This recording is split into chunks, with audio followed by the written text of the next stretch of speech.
दोस्तों, वर्तमान समय में हम जिस युग में जी रहे हैं उसे कलयुग कहा गया है। चारों युगों में कलयुग को श्रापित युग कहा गया है। धर्मशास्त्र में भी इस बात का वर्णन है कि जब कलयुग अपने चरम पर पहुंचेगा तब इस धरती से धर्म का नाश हो जाएगा और उस समय भगवान विष्णु कल्कि के रूप में इस धरती पर अवतरित होकर कलयुग का अंत करेंगे और पुनः धर्म युग की स्थापना करेंगे। पर क्या दोस्तों, आप सभी को पता है कि भगवान श्री कृष्ण ने महाभारत काल में बता दिया था कि आने वाला समय यानी कि कलयुग कैसा होगा। इतना ही नहीं, भगवान श्री कृष्ण ने कलयुग के 5 कड़वे सत्य भी बताए थे जो आज देखने को मिल रहे हैं। वह कौन से हैं 5 कड़वे सत्य? दोस्तों, यदि आप भी जाना चाहते हैं तो इस वीडियो के अंत तक बने रहिएगा और अगर आपने आप तक इस चैनल को सब्सक्राइब नहीं किया है तो चैनल को सब्सक्राइब करके बेल आइकन को प्रेस कर लीजिए। तो चलिए बिना टाइम गवाए वीडियो को शुरू करते हैं। दोस्तों, महाभारत काल में जब पांडव युद्ध क्रीड़ा में अपना सब कुछ गंवा देते हैं तब उन्हें वनवास जाना पड़ता है। वनवास जाने से पहले भगवान श्री कृष्ण से मिलते हैं और कहते हैं, हे भगवान, युद्ध क्रीड़ा में सब कुछ गंवा देने के बाद हम 5 भाई द्रौपदी के साथ वनवास जा रहे हैं। लेकिन जाने से पहले हम ये जानना चाहते हैं कि आने वाला युग कलयुग कैसा होगा, उस समय के मनुष्य कैसे होंगे, लोगों के विचार कैसे होंगे और मोक्ष की प्राप्ति कैसे होगी। पांडवों के मुख से यह सारी बातें सुनकर भगवान श्री कृष्ण थोड़ी देर सोच विचार करते हैं और फिर पांडवों से कहते हैं, पहले आप सभी वन जाइए और वन में जो भी आपको जो कुछ भी दिखे वह आकर मुझे बताइए, तब मैं आप सभी को इन प्रश्नों का जवाब दूंगा। अब भगवान श्री कृष्ण के कहे अनुसार 5 भाई वन में चले गए और वन में जो कुछ भी उन्हें दिखाई दिया उसे देखकर वह हैरान हो गए। उन्हें अपनी आंखों पर विश्वास नहीं हो रहा था। कुछ समय बिताने के बाद वह सभी भगवान श्री कृष्ण के पास लौटते हैं, लेकिन इस बार पांडवों के मस्तक पर से गंदा और वे किसी उलझन में पड़े नजर आ रहे थे। जब भगवान श्री कृष्ण ने उनकी ऐसी दशा देखी तो उनसे रहा नहीं गया और भगवान श्री कृष्ण ने कहा, आप सभी किस सोच विचार में मग्न हैं, हमें बताएं। अगर संभव होगा तो हम उसका समाधान अवश्य। भगवान श्री कृष्ण के मुख से यह बात सुनकर पांडुपुत्र युधिष्ठिर ने हाथ जोड़कर उनसे कहा कि है माधव, हमारी शंका उन दृश्यों को लेकर है जो हमने वन में देखा। उनकी कल्पना हमने कभी सपने में भी नहीं की थी। तभी भगवान श्री कृष्ण कहते हैं कि आप सभी एक एक करके मुझे विस्तार से बताइए कि आपने वन में क्या देखा। इसमें सबसे पहले युधिष्ठिर कहते हैं, हे द्वारका नरेश, हम सभी 5 भाई वन में अलग अलग दिशाओं में भ्रमण के लिए निकल गए थे। जब मैं अकेला वन में भ्रमण कर रहा था भी मैंने 2 सूंड वाले हाथी को देखा। अब आप मेरी इस शंका को दूर कीजिए कि भला एक एक हाथी के 2 सूंड कैसे हो सकते हैं। अब अर्जुन की बारी होती है। अर्जुन बताते हैं कि उन्होंने एक ऐसे पक्षी को देखा जिसके पंखों पर वेद की रचनाएं लिखी हुई थीं और वह मुर्दे का मांस खा रहा था। अर्जुन के बाद भीम बताते हैं कि उन्होंने वन में एक ऐसी गाय को देखा जो अपने बछड़े को जन्म के बाद उसे चाट रही थी कि उसके शरीर से खून आने लगता। इसे देखकर मैं हैरान रह गया कि कोई माता अपने बच्चों के साथ ऐसा कैसे कर सकती है। अब भगवान श्री कृष्ण सहदेव से पूछते हैं कि सहदेव, तुमने वन में क्या देखा? तो सहदेव ने कहा कि मैंने एक जगह बहुत से कुएं को देखा जहां हैरानी की बात यह है कि आसपास के सभी कुएं में पानी था और बीच का कुआं खाली था। बीच का कुआं गहरा भी है लेकिन फिर भी उसमें पानी नहीं है। ऐसा कैसे संभव है? अब नकुल आगे बताते हैं कि वे जब वन में भ्रमण कर रहे थे तब उसने एक बड़ी चट्टान पर्वत से लुढ़कते हुए देखा। वह चट्टान कितनी ही बड़े वृक्षों और सैलाब से टकराती है लेकिन उसे कोई रोक नहीं पाता और अंत में एक छोटे से वृक्ष के स्पर्श से वह चट्टान रुक जाती है। तभी युधिष्ठिर भगवान श्री से कहते हैं कि है वासुदेव, हम भाइयों ने जो भी मन में देखा उसका सारा विस्तार आपसे बता दिया। अब आप हमारी सारी शंकाओं को दूर करते हुए हमने विस्तार से आपको बता दिया। तभी भगवान श्री कृष्ण युधिष्ठिर से कहते हैं कि धर्मराज, जैसा कि आपने बताया कि आप 2 सूंड वाले हाथी को देखकर हैरान में पड़ गए हैं, लेकिन इसमें हैरानी की बात नहीं है क्योंकि कलयुग में ऐसे व्यक्ति ही राज करेंगे जो बोलेंगे कुछ और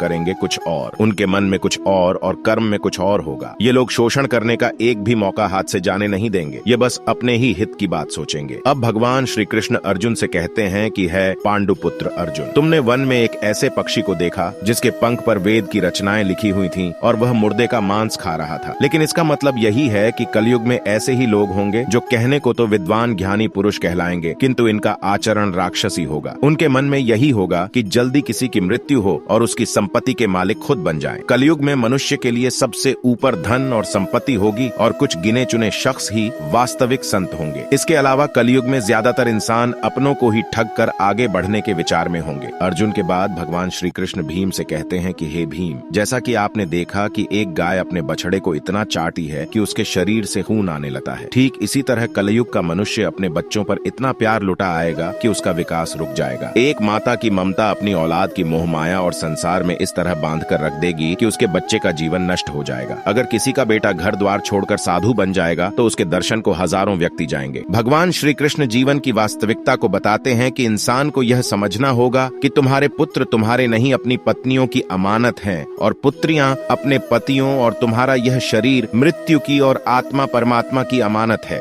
भीम की जिज्ञासा को शांत करने के बाद भगवान श्री कृष्ण सहदेव को कहते हैं कि सहदेव, जैसा कि तुमने वन में देखा कि एक साथ कई कुएं थे लेकिन सिर्फ बीच का कुआं खाली था। इसका मतलब यह है कि कलयुग में धनी व्यक्ति अपनी मन की खुशी के लिए विवाह उत्सवों में धन खर्च करेंगे, लेकिन अपने आस पड़ोस किसी गरीब को देखकर उसकी मदद नहीं करेंगे, फिर चाहे वह गरीब उनका सगा ही क्यों ना हो। अपनी मौज मस्ती के लिए, खुद को खुश रखने के लिए वह शराब, कबाब और फैशन में पैसे उड़ाएंगे, लेकिन किसी के आंसू को पूछना अपना कर्तव्य नहीं समझेंगे। कलयुग में अन्न तो होगा और धनी लोग उसका उपभोग करेंगे, लेकिन गरीब व्यक्ति एक एक दाने के लिए तरसेंगे और ऐसे ही मर जाएंगे। भगवान श्री कृष्ण की यह सारी बातें सुनकर सहदेव थोड़े दुखी हो जाते हैं, लेकिन इस कटु सच के सामने वह क्या ही कर सकते थे। अब भगवान श्री कृष्ण नकुल से कहते हैं कि नकुल, जैसा कि तुमने वन में देखा कि एक बड़ी चट्टान पर्वत से लुढ़कती हुई बड़े बड़े वृक्षों और विशालकाय चट्टानों से टकराती हुई आती है, वह रुक नहीं पाती है, लेकिन एक छोटा सा वृक्ष अपने स्पर्श से ही उसे रोक देता है। इसका मतलब है कि मनुष्य की बुद्धि क्षीण होती जाएगी और उसके जीवन का पतन होगा, लेकिन उसके बदन को